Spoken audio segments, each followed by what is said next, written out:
Welcome back to city news. TDP జాతీయ ప్రధాన కార్యదర్శి నారా లోకేష్ చేపట్టిన యోగళం పాదయాత్ర ఈ నెల 20వ తేదీ ముగియనుంది.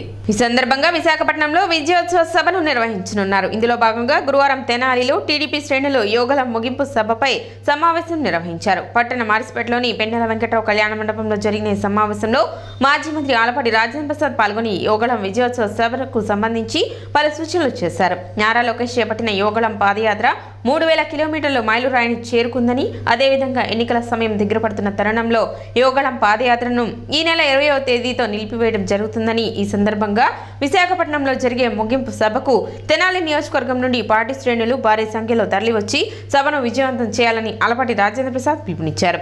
ఈ సమావేశంలో టీడీపీ నాయకులు, కార్యకర్తలు పాల్గొన్నారు. యువ నాయకుడు నారా లోకేష్ గారి భరోసా ప్రజలకి కల్పించబడింది. సంపూర్ణంగా ప్రజలు విశ్వసిస్తూ ఉన్నారు. భవిష్యత్తులో నారా లోకేష్ గారి నాయకత్వం ఈ సమాజానికి, ప్రజలకి, అట్టడుగున్న పేద బడుగు వర్గాలు పైకి రావాలంటే, అభ్యున్నతికి చెందాలి అంటే లోకేష్ గారి నాయకత్వం అవసరం అని చెప్పి అందరూ కూడా 3000 కిలోమీటర్ల పొడుగున అన్ని వర్గాల ప్రజలు నినదించిన మాట మనందరం కూడా చూస్తున్నటువంటి అంశం. ఇదే అంశంలో 3000 కిలోమీటర్లు పూర్తి చేసుకొని ఎన్నికలు రాబోతున్న సమయంలో 4000 కిలోమీటర్లు పూర్తి చేద్దామనుకున్నా కూడా మరి సమయం లేనందువలన, మధ్యలో పాదయాత్రకి ఆటంకం కలవడం వల్ల, అక్రమ నిర్బంధం వల్ల, జాతీయ పార్టీ అధ్యక్షులు నారా చంద్రబాబు నాయుడు గారి అక్రమ అరెస్టు సందర్భంగా కొన్ని రోజులు పాదయాత్ర నిలిపివేయటం వల్ల మిగతా కార్యక్రమం కూడా పూర్తి చేసి ఉత్తరాది జిల్లాలైనటువంటి పట్టణానికి, ప్రధానమైనటువంటి పట్టణం విశాఖపట్నం దగ్గర ఈ పాదయాత్రని ఆపుతూ అక్కడ జరగబోయే మహా సభకి అందరూ కూడా తరలి రావాలని చెప్పి మన ప్రాంత ప్రజలు కూడా ఆ ప్రాంతానికి వెళ్ళి ఆయన యొక్క పాదయాత్ర ముగింపు సందర్భంగా ఆయనకి సంఘీభావం తెలపాలని, ఊళ్ళూరుతున్నటువంటి ప్రతి ఒక్కరు కూడా బయలుదేరాలి అని చెప్పి, వాహనం ఉందా లేదా, తిండి ఉందా లేదా, షెల్టర్ ఉందా లేదా అనేది కాదు, మన యొక్క ప్రెజెన్స్ మనం పాదయాత్రలో ముగింపు సందర్భంగా జరిగే ఆ మహాసదస్సుకి మనం తిలకించడానికి మనం వెళ్ళాలి అని చెప్పి ఈ యొక్క తెనాలి తెలుగుదేశం పార్టీ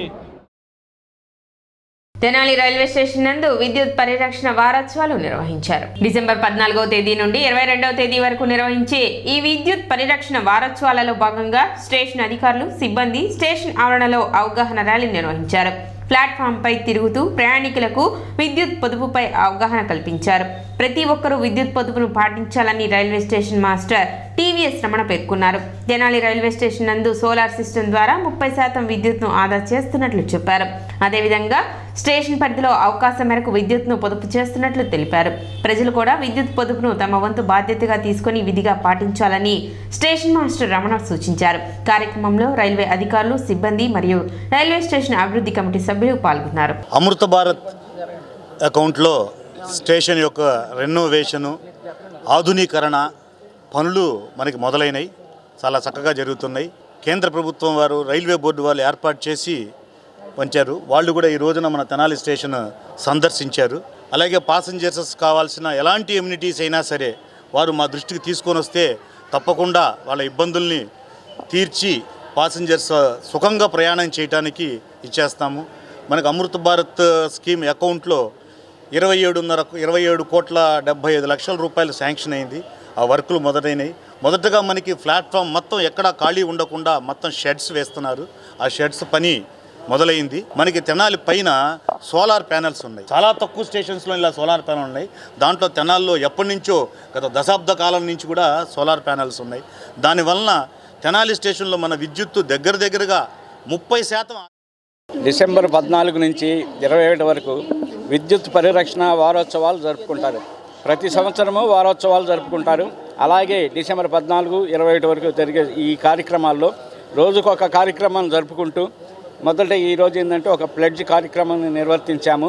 అలాగే వచ్చిన సూపర్వైజర్లు అందరూ కలిసి ప్లాట్ఫామ్ మీద ఒక ర్యాలీ లాగా ఒక గ్రూపుగా వచ్చేసి దీని గురించి వారోత్సవాల గురించి సందేశం ఇచ్చాము. అలాగే ఏంటంటే మనం విద్యుత్తును ఆదా చేయాలంటే మనం ఏం చేయాలి, మన ఇళ్లల్లో సోలార్ రేటెడ్, స్టార్ రేటెడ్, అలాగే ఎల్ఈడి బల్బులు ఇలాంటివి ఉపయోగించాలి. మనం మ్యాక్సిమం మన స్టేషన్లో ఏం చేస్తున్నామంటే సోలార్ ప్యానల్స్ పెట్టేసి కరెంటు ఆదా చేస్తున్నాము. చాలా వరకు మనకి మన రైల్వే తరఫున బిల్లింగ్ అనేది తక్కువ వస్తుంది. అంటే మన కరెంట్ను కొనుక్కోవటం తక్కువ అవుద్ది, మనకి సోలార్ మీద ఆధారం. పట్టణ 40 వార్డులో ఎమ్మెల్యే అన్నాబత్తుని శివకుమార్ గడప గడపకు మన ప్రభుత్వం కార్యక్రమాన్ని నిర్వహించారు. వార్డులోని ఇంటింటికి తిరుగుతూ ప్రభుత్వం అందిస్తున్న సంక్షేమాన్ని ప్రజలకు వివరిస్తూ వారి సమస్యలను ఆయన అడిగి తెలుసుకున్నారు. ఈ సందర్భంగా ఆయన మాట్లాడుతూ 40వ వార్డులో ఇప్పటి వరకు 17.16 కోట్ల సంక్షేమాన్ని అందించినట్లు వెల్లడించారు. 40వ వార్డులో నిరుపేదలు ఎక్కువగా నివసిస్తుంటారని, అదేవిధంగా ఈ వార్డులో రోడ్లు ఎక్కువగా ఉంటాయని, వాటిని ఆధునీకరించేందుకు చర్యలు తీసుకుంటామని ఆయన తెలిపారు. గడప గడపకు మన ప్రభుత్వ కార్యక్రమం ద్వారా ప్రజల నుండి వచ్చిన సమస్యలను సత్వరమే పరిష్కరిస్తామని ఎమ్మెల్యే అన్నాబత్తుని శివకుమార్ వెల్లడించారు. రానున్న రోజుల్లో సంక్షేమ పథకాలు ఇదే విధంగా కొనసాగాలంటే వచ్చే ఎన్నికల్లో వైసీపీని గెలిపించాలని ఆయన కోరారు. కార్యక్రమంలో వైసీపీ నాయకులు, కార్యకర్తలు పాల్గొన్నారు.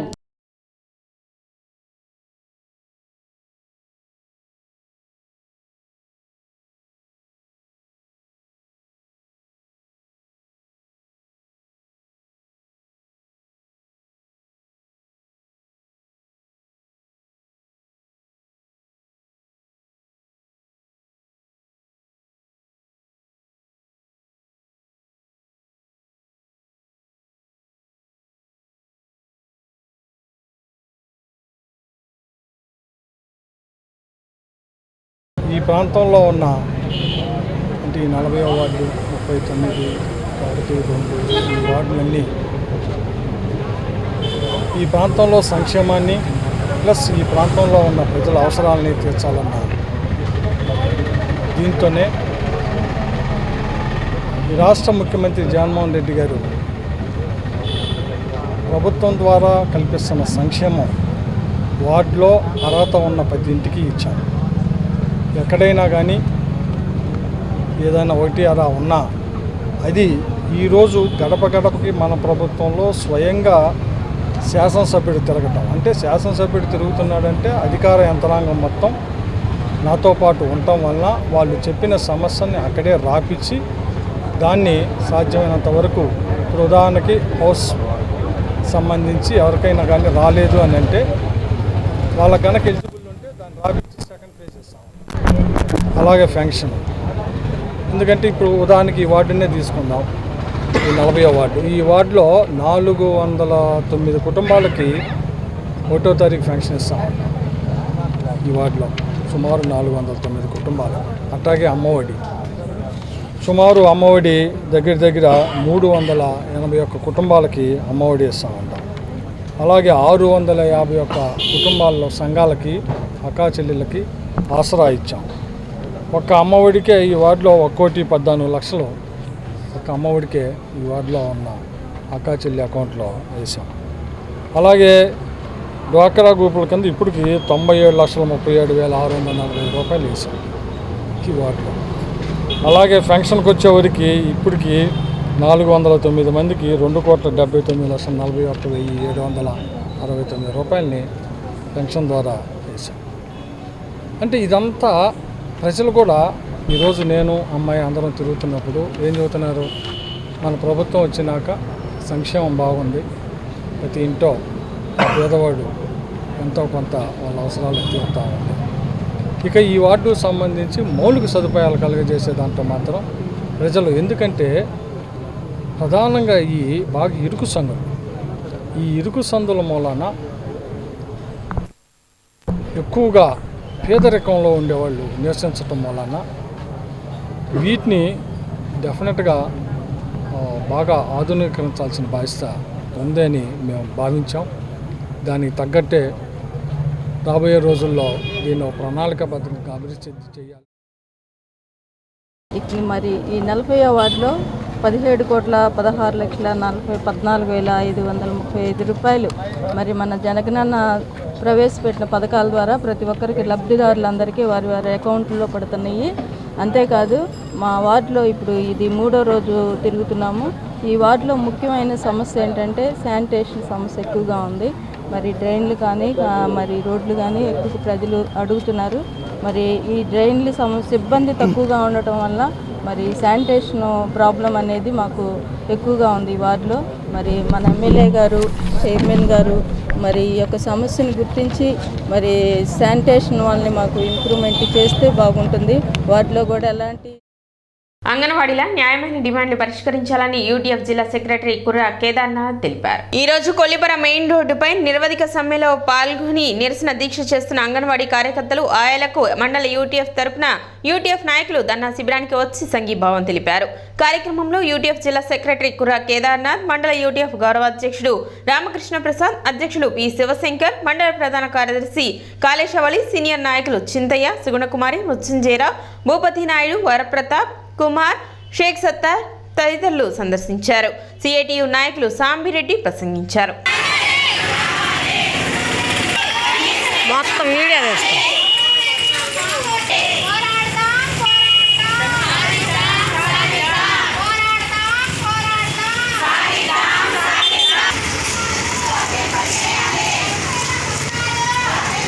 పట్టణ చెంచుపేటలోని ఇండోర్ స్టేడియం నందు క్రీడాకారులకు వాటర్ బాటిల్స్ దాతల సహకారంతో అందజేశారు. పట్టణ మల్లెపాడకు చెందిన రాజ్ కుమార్ ఆర్థిక సహకారంతో స్టేడియంలోని క్రీడాకారులకు వాటర్ బాటిల్స్ ను అందజేశారు.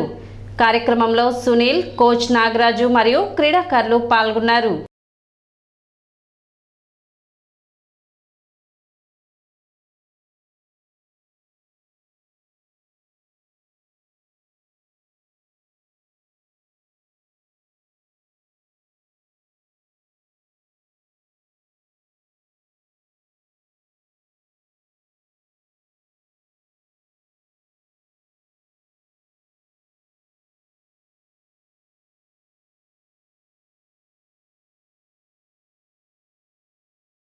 ప్రతి నెల మోటివేషన్ కోసం మరి మన సునీల్ అన్న ఆధ్వర్యంలో ఎవరో ఒకరిని డాక్టర్ లేదంటే ఎవరన్నా మంచి వ్యక్తిని పిల్లల్ని మోటివేట్ చేయడం కోసం ఇన్వైట్ చేయడం జరుగుతుంది.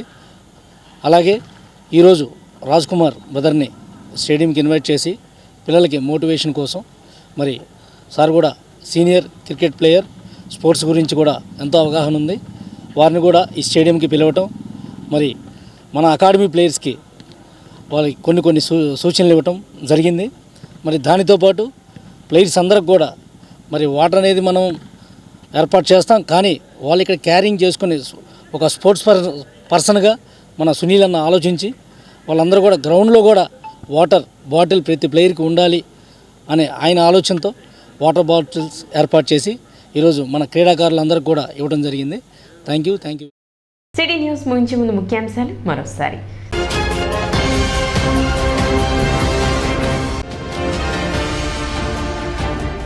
ఈ నెల 20వ తేదీన విశాఖపట్నంలో జరిగే యోగళం పాదయాత్ర ముగింపు సభను జయప్రదం చేయాలి. మాజీ మంత్రి ఆలపాటి రాజేంద్ర ప్రసాద్ పిలుపు.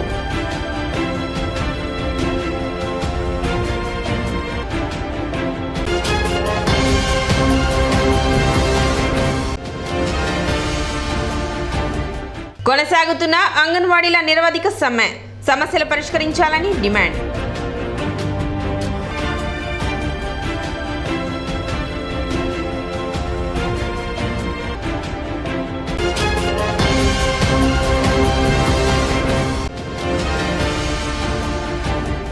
పట్టణ 40 వార్డులో జరిగిన గడప గడపకు మన ప్రభుత్వం కార్యక్రమంలో పాల్గొన్న ఎమ్మెల్యే అన్నావతిని శివకుమార్.